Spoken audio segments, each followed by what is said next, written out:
Allez, Bruno Marshall, mes pirates, je vous adore, vous êtes mes héros parce que vous foutez le bordel de la société, et ben vous appliquez les formations, vous appliquez les coachings et ben vous participez grandement, chacun à votre niveau, à faire avancer la société, à récupérer votre couple, à faire tout ce que vous voulez. Aujourd'hui, on va parler de dissonance cognitive et on va préparer le live qui a lieu ce soir à 19h sur cette chaîne YouTube où on va parler de la formation qui est sortie mercredi sur comment gérer son ego. Alors cette formation, elle va beaucoup vous aider évidemment dans votre objectif souvent prioritaire, c'est d'améliorer votre relation de couple. Mais ce qui est génial, c'est qu'elle va vous servir dans tous vos domaines de votre vie pour atteindre vos objectifs, vous améliorer professionnellement avec vos enfants, avec vos amis. On va en reparler ce soir et pour avoir accès au coaching et pour avoir accès en formation, vous avez juste à cliquer sur le descriptif de cette vidéo et vous aurez les liens qui sont là, qui vous appartiennent. Et c'est grâce à ces formations, c'est grâce à ces coachings que vous devenez des super pirates. Alors aujourd'hui, on parle de dissonance cognitive. Qu'est-ce que c'est cette dissonance cognitive? C'est l'inconfort ressenti lorsque deux cognitions sont incompatibles l'une avec l'autre. Il y a 4 types de cognitions chez l'être humain, qui sont la pensée, qui sont l'attitude, qui sont les valeurs personnelles et qui sont le comportement. Donc quand il y a une dissonance entre la pensée, l'attitude, la valeur personnelle et le comportement, eh bien ça fait souffrir la personne. C'est pour ça que quand on est en crise existentielle, on souffre beaucoup, on fait des bêtises, on est mal, on dort mal, on a des cernes, on est agressif, parce qu'on a cette dissonance cognitive qui est là. Donc vous allez utiliser plutôt la dissonance cognitive dans votre vie pour avoir un mental de gagnant, pour avoir ce mental qui vous permet d'atteindre vos objectifs. Car l'incompatibilité, la dissonance, c'est ça la définition, peut se produire lorsque vous allez faire quelque chose qui va à l'encontre d'une valeur qui vous tient à cœur. Souvent vous me dites mon conjoint qui était fidèle et qui allait à l'église et là devient infidèle, donc c'est pour ça que forcément il souffre et vous allez pouvoir utiliser ça pour améliorer la situation de façon positive. Peut-être que vous allez, quand vous allez apprendre une information qui n'est pas en accord avec vos pensées de longue date, eh bien ça va vous faire souffrir aussi vous aussi. Donc si vous dites à votre conjoint qu'il est en crise alors qu'il croit que le problème vient de vous, il va s'éloigner de vous parce que il va sentir un inconfort. Donc en tant qu'être humain, nous préférons généralement que notre monde ait un sens. C'est ce que nous, on est des pirates, on a un sens extraordinaire. Alors que la dissonance cognitive peut paraître pénible. C'est pourquoi souvent vous allez répondre à la dissonance cognitive en faisant une espèce de gymnastique mentale pour avoir l'impression que les choses ont à nouveau un sens. C'est la personne qui est en crise qui va dire c'est à cause de toi, je ne t'aimais plus depuis 2 ans, tu m'as dit ça il y a 5 ans, etc. etc. Donc c'est pour ne pas souffrir de dissonance cognitive. Alors il y a quelques petits exemples que je vais vous donner pour nous amuser. Sur cette chaîne, on a compris que l'humour est quelque chose qui va nous permettre d'avancer dans notre vie. Par exemple, si vous allez faire une balade avec votre chien en ville, vous avez bien sûr, puisque vous êtes des pirates, vous avez toujours un sac au cas pour les déjections canines. Et puis, un jour, vous partez rapidement, vous êtes en train de regarder une vidéo de pirates de notre chaîne et vous oubliez le sac. Et vous arrivez au milieu de la balade et vous dites « Ah mince, j'ai oublié le sac. Ah zut, c'est ballot. » Et donc vous dites « Ah, peut-être que mon chien va pas le faire, etc. » Et votre chien fait sa petite crotte. Vous regardez à droite, vous regardez à gauche et il n'y a rien qui se passe. Vous dites « Bon, allez, c'est bon, je rentre, tant pis, j'avais pas de ramasse-crotte, je reviens pas. » Et bien ensuite, dans la journée, vous allez avoir sûrement des choses qui vont vous faire du mal et qui vont vous faire culpabiliser. C'est ça la dissonance cognitive, parce que vous aviez des valeurs écologiques, par exemple, et vous n'avez pas fait ce qu'il faut. Hop, à propos de valeurs écologiques, on se fait plaisir ce matin. J'adore vous faire plaisir. Autre dissonance cognitive, quand vous avez décidé de faire du sport. Vous savez que vous êtes des pirates et si vous voulez avoir de la dopamine, de la sérotonine dans votre corps, eh bien il va falloir que vous fassiez du sport. Quand c'est difficile, quand on a des moments difficiles dans son couple, dans sa vie, si on fait du sport, on va déclencher la sérotonine, de dopamine. Eh bien il y a des chances effectivement que vous vouliez le faire. Vous avez des efforts conscients pour choisir la bonne alimentation, pour essayer d'éviter la malbouffe, les sodas, etc. Et de bien dormir pendant 8 heures, pas comme les personnes en crise. Et puis vous passez la majeure partie de votre journée assis à votre bureau ou doute ou autre, et vous vous dites que tout va bien, puisque de toute façon vous prenez votre santé d'une bonne manière, parce que vous mangez moins, parce que vous mangez bien, etc. Mais quelque part, vous allez toujours vous sentir un peu coupable, car vous savez qu'il est important d'être actif. Donc vous êtes inscrit à un club de sport, ou hors confinement, ou alors dans le confinement, vous allez vous amuser à courir, mais chaque fois que vous allez mettre vos baskets, vous dites oh, j'ai pas le temps, etc. Je sais pas ce que faut que je m'occupe des enfants, etc. Donc sur le moment vous êtes content, et puis au bout d'un moment vous allez à nouveau culpabiliser au bout de 2 minutes, un quart d'heure. C'est comme quand vous dites je veux dormir absolument 8 heures par jour, hein, et puis que qu'est-ce qui va se passer? Eh bien, vous allez vous coucher encore une fois tard parce que vous avez regardé une série sur Netflix, vous avez regardé trop de vidéos de pirates de cette chaîne, et donc vous allez souffrir.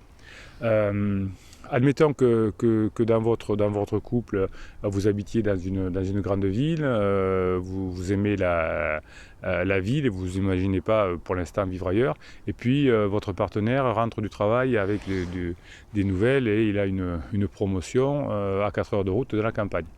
Sur le coup, vous allez vous sentir malheureux, vous ne voulez pas bouger, mais votre partenaire est enthousiasmé par cette promotion, et vous voulez qu'il soit heureux, parce que vous voulez que vous continuez votre couple. Et bien, petit à petit, vous allez commencer à considérer les avantages de vivre dans un village, dans une petite ville. Vous avez même lu des articles sur la vie des petites villes où c'est sympa. Donc vous pensez que les petites villes sont plus sûres, qu'on circule mieux, que le coût de la vie est plus bas, que vous pourrez même vous déplacer en ville sans voiture, etc. Et puis que 4 heures, c'est pas si loin, et donc vous pourrez continuer à voir vos amis. Donc vous voyez que hop, on a toujours un moyen une fois que l'acte va être fait, on trouve des justificatifs pour dire bon, finalement cet acte c'est pas mal.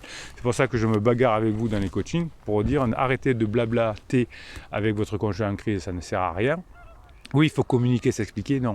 On peut s'expliquer et communiquer quand on a un objectif commun. Tant qu'on n'a pas d'objectif commun, c'est pas la peine, ça sert à rien.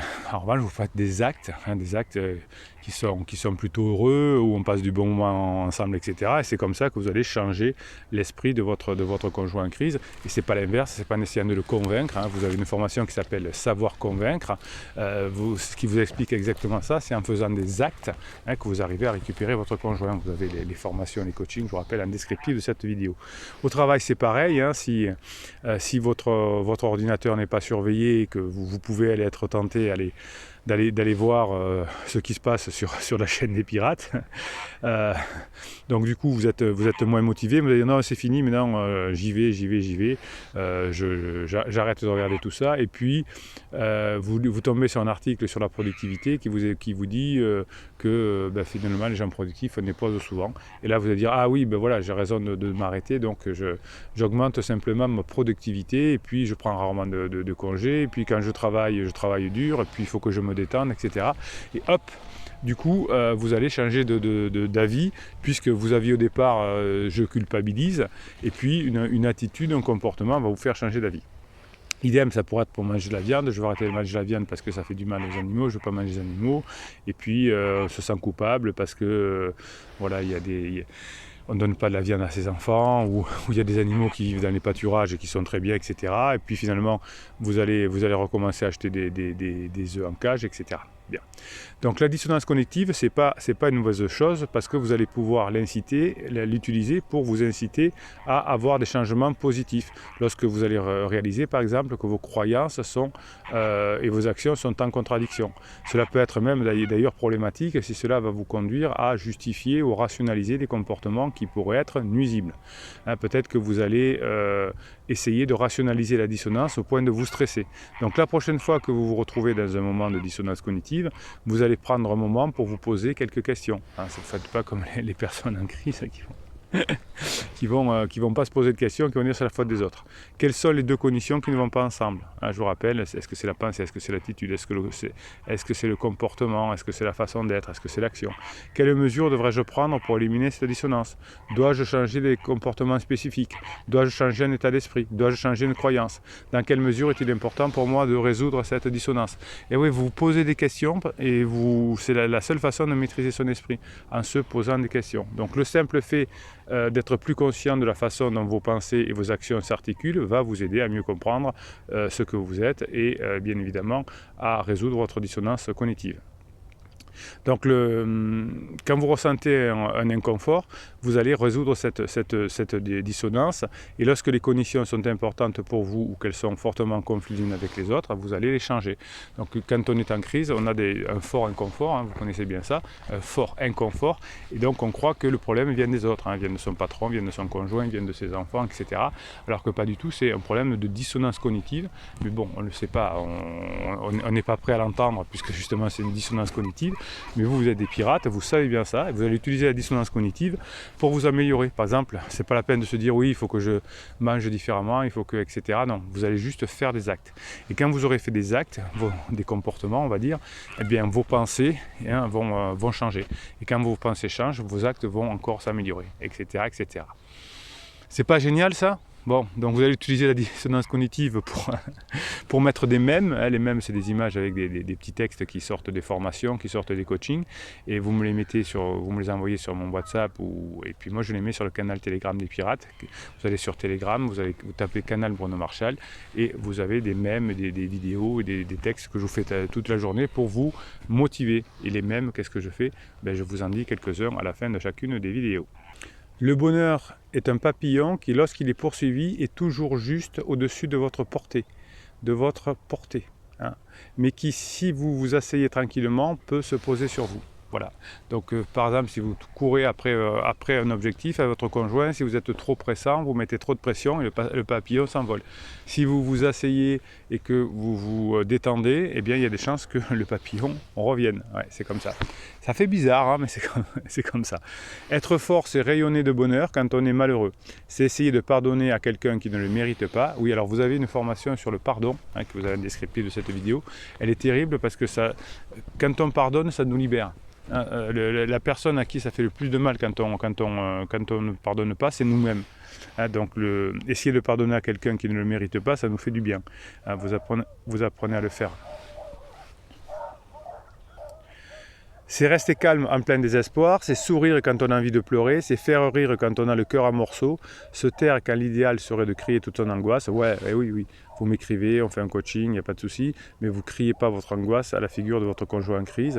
Être fort, c'est vivre au jour le jour et croire toujours à un lendemain meilleur. Oui, c'est avoir un mindset de fou, voilà, avoir un mental de fou. On va le travailler ce soir aussi dans le live de 19h. Avoir un mental de fou, c'est ce qui vous permet d'atteindre tous vos objectifs, de faire revenir votre conjoint en crise, etc. Sourire quand on a envie de pleurer, c'est faire rire quand on a le cœur à morceaux. Je regardais un document sur Madame Lagarde, qui est la présidente de la BCE, et qui disait qu'elle avait appris toute sa vie à sourire, même les dents serrées. Hein, comme ça, elle apprend à même quand ça ne va pas, que ça aille quand même. Voilà, écoutez, on se retrouve à 19h sur le live. En attendant, vous me mettez des commentaires, vous me mettez des pouces en l'air pour que nos idées se répandent, hein, pour qu'on arrête de se séparer inutilement juste par rapport à une crise, pour qu'on soit bien dans notre vie, qu'on comprenne comment fonctionnent les neurosciences, comment fonctionne notre esprit. Tout ça, c'est notre mindset de pirate.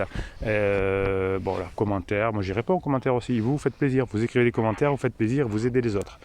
Qu'est-ce que je vous raconte encore ? Abonnez-vous à cette chaîne et Bruno Marchal, il vous dit à tout à l'heure, 19h le live.